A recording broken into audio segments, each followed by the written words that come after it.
Ayun na nga, mai-share ko lang.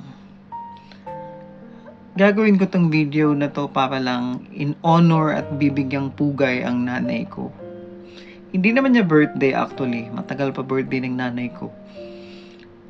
Wala lang, naisip ko lang siya actually, ngayon lang actually. Kasi matanda na rin yung nanay ko. Ay ma, kung nanonood ka man, kung mapapanood mo man to, wag ka na lang mag-react. Ano lang, bibigyang pugay ko lang yung nanay ko na ang nanay ko po is teacher siya sa elementary na lahat kaming magkakapatid talaga dumaan sa kanya. Kasi si mama dati is grade 4 teacher siya. May subject teacher siya dati.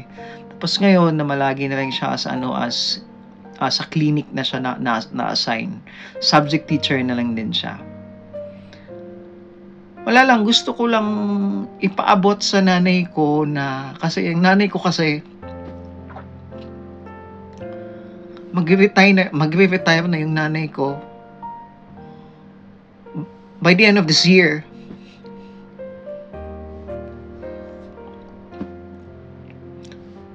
Ma,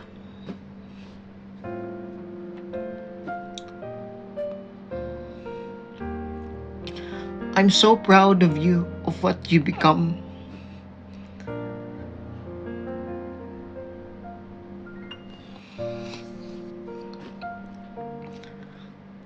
I'm proud na you've come a long way. Sa dinami-rami ng pinagdaanan mo sa buhay mo, saksi ako doon. Saksi kaming lahat.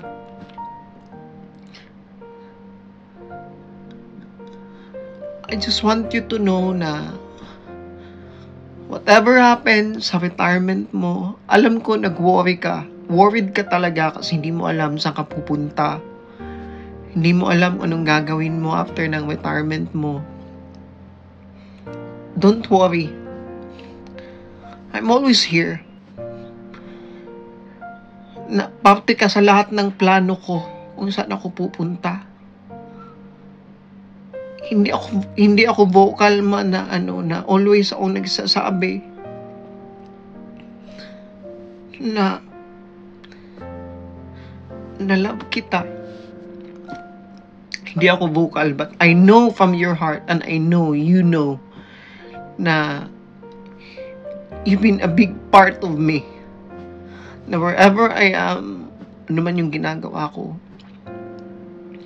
after ka sa lahat ng yun.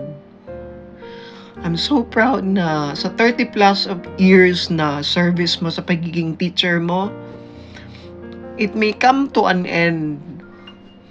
Pero I know God has a better plan for you after sa retirement mo.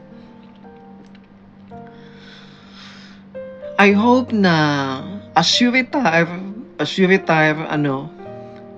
i-bless ni God lahat ng mga plans mo, lahat ng mga gusto mo pang mangyari sa buhay mo. Gusto ko lang i-enjoy mo yung time na yung senior years mo na, kasi napakaiksi ng buhay. Alam natin yan.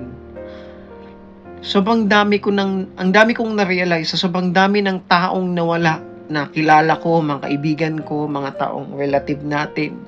Si Lola, na alam mo how much I value her. As much as possible, I want you to enjoy your life and just go on with your journey. Na there are moments na hindi man tayo nagkakaintindihan. Sometimes, hindi man ako always na tumatawag, pero alam mo na I'm always here.